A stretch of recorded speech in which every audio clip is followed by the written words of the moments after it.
so starting with 2019 on the Phaetons then, there's a different type of tank system. And on the passenger side, if you remove the cargo bay where you normally see either the sea level strips or the touch sensor pad stuck to the side of the tank, you'll instead see what you see here with these little probe sensors that go into the bottom of the tank. Okay, so they're gonna look like this. There's a spin weld fitting on the side of the tank, pretty much right at the bottom of the tank. And that's something that Cashions would put in here. And then when they're running down the line, they would simply put this sensor in that spin weld fitting opening. The spin weld is a little different. It's not threaded like a lot of spin welds that you might expect to see. They're just a clear round hole in there. And this plug is kind of like a hydraulic coupling in that it has these O-rings, 2 of them, that are part of the sensor itself. So when it gets shoved into that fitting, it has like a double wall seal, and it's a pretty tight fit. You actually have to grease it before you put it in, and it's going to go in pretty tight.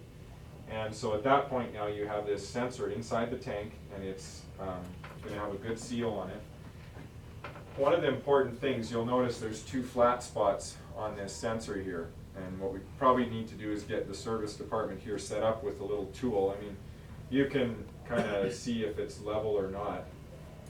The issue, or the one main thing that you have to watch with this type of sensor, like with every system kind of had their weak points. For example, the touch sensor and the sea level, if you had any of these wires close by the sensor, it would trigger a false reading a lot of times. Okay, it would think that there was water there when there really wasn't. If there was a metal frame member or something there, it could trigger the sensor. So this system doesn't have any of that, but the one thing you do have to be super careful about is the orientation of this sensor. So it's supposed to sit in the tank. If the tank wall were here and the floor was here, it's going to sit pretty much on the bottom of the tank. This is the sensor right at the foot, the toe here. Okay, so that goes in the tank, and because of this arm going down, it ends up putting that pretty much at the bottom of the tank. It'll be just maybe 1/4 or 3/8 of an inch off the bottom of the tank. Okay, so that sensor goes in there. Now, if this were put in upside down like this, it's not going to work. Okay, won't work properly. I mean, you might get sort of a reading, but it won't be accurate. Okay, so how it works is this sensor, this little foot here, has a sort of a little sensor in it that's going to send a sound wave through the water, and the water, it's like a ultrasonic wave. Okay, so it's going to go up through the water, and that signal bounces back off the top, hits the top of the water, the surface, and bounces back down. And we simply measure the time that it takes that signal to go up and come back down. So we send a signal, and then we listen for how quickly that comes back. Okay, so this needs to be shooting that signal straight up onto the water so that it reflects straight back down. I'm going to exaggerate here. If I were to have it installed like this, that'd be really crooked. What would happen is it would shoot the signal, and it would hit the top of the water, and instead of coming back down to the sensor, it would end up bouncing over here, and we'd never pick up the signal coming back. Okay? So the important thing is that the sensor be installed like this in the tank, not like this, and that it be perfectly level up and down. Okay? So if it's set like that, you're going to get a good signal coming off the water, and we've actually, for 2020, we'll actually have a signal strength, kind of like you setting your satellite. You actually would see, the signal strength, how good of a signal you have. We're going to do the same thing in the diagnostic page, starting with models for 2020.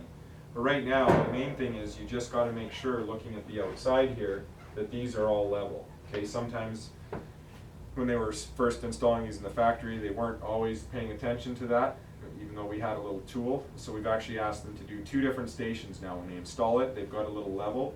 It's like a little wrench that goes on the flat spots of this sensor here, and it's got a little level built right into it. And then you just level it to where that bubble sits right in the middle, just like a level, for building construction. And you just level it to that, and then there's 2 set screws. The sensor itself is tight enough in there that it would actually hold itself level. But we have these 2 set screws, you can kind of see them in the picture here, to kind of just help keep that in place. So that's one of the things, if you're having inaccurate tank readings or the tanks aren't reading properly, to just first check that. These need to be level. That's absolutely essential. If it's level, you'll be getting good readings. Okay? So that's the one thing to really just watch for. Other than that, as far as wiring, unlike the touch sensor system where you had to have the wires in the proper order. In other words, the black wire and the white black wire had to be in the proper arrangement. This doesn't matter which wire goes where. You have two wires to hook up, and it hooks up to, I think, yeah, there's this touch screen on the plumbing bay panel on the opposite side of the coach. So on the driver's side of the coach, you open the plumbing bay door, and there'll be this touch screen here. The wires for these sensors hook up to the back of that touch screen. So there's a pre-made harness that we provide to Tiffin that goes across the tanks to the passenger side where these sensors are installed. And there's a twisted pair, 4 twisted pairs in that harness. And each one's clearly labeled on the harness, which one goes to which sensor. You just hook up the 2 wires. Like I said, it doesn't matter which order you hook them up in. And then there's one plug that plugs into the back with all 8 wires to the back of this screen here. Okay? So as far as wiring, it's pretty straightforward. You can use grease-filled butt splice connectors, work well with this, so no fancy connections at that end. Here I'm kind of showing that tool I was talking about. So you can see this is kind of a cutaway of the tank. You have your spin weld fitting. The sensor just plugs in there. And then you have this level tool that's used just to get it level. Just looking at the tank, you want to have the tank level to, like, I'm just going to exaggerate here. Let's say the tank was in crooked like this. You don't want to follow the floor of the tank. You want to follow what gravity, or what this tool would say is level, okay? Because that's how the water is going to be sitting in there. So you want the sensor basically pointing up at 90 degrees to the water, okay? So you'll notice this is a black tank here, and it's got 2 sensors in it. So all the testing that we did, we don't honestly, I'm not sure you're even going to need 2 sensors in the black tank long term. But when we were doing our testing, we were dumping all kinds of stuff, like obviously human waste in there, but we were trying to create worst case scenarios. So we were dumping cans of beans and tomatoes and all this kind of stuff in there just to simulate, somebody dumping dinner down the toilet. And things like a steak, if you threw a chunk of steak on it, something that's that dense and solid getting on top of the sensor would affect the reading on that sensor. And that would only happen on the black tank. So that's the reason we've got 2 black sensors in here. So you'll notice if you go to the touch screen here, you can do this on the screen upstairs as well. This system isn't set up with one of the tank systems, but if you press and hold this for like 5 seconds, it'll go to a diagnostic page that shows you the readings, the actual readings of the sensors, like as in fault codes, anything like that. And so in there is where you would see if there was a solid or something like that on one of these sensors, it would say invalid reading on that. What we're doing though, you'll see there's only one black tank shown here.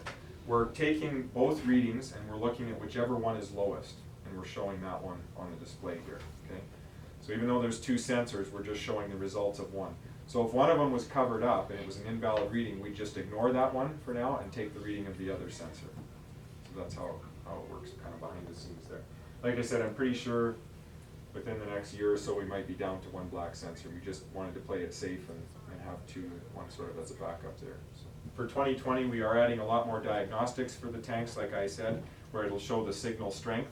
So again, if I were to have this off level, it would show a weak signal on that, okay? So all I just have to do is level it up and you see that signal get nice and strong. You got to have water in the tank to do that reading. You can't, if there's no water in there, it's not going to really show much of a signal strength.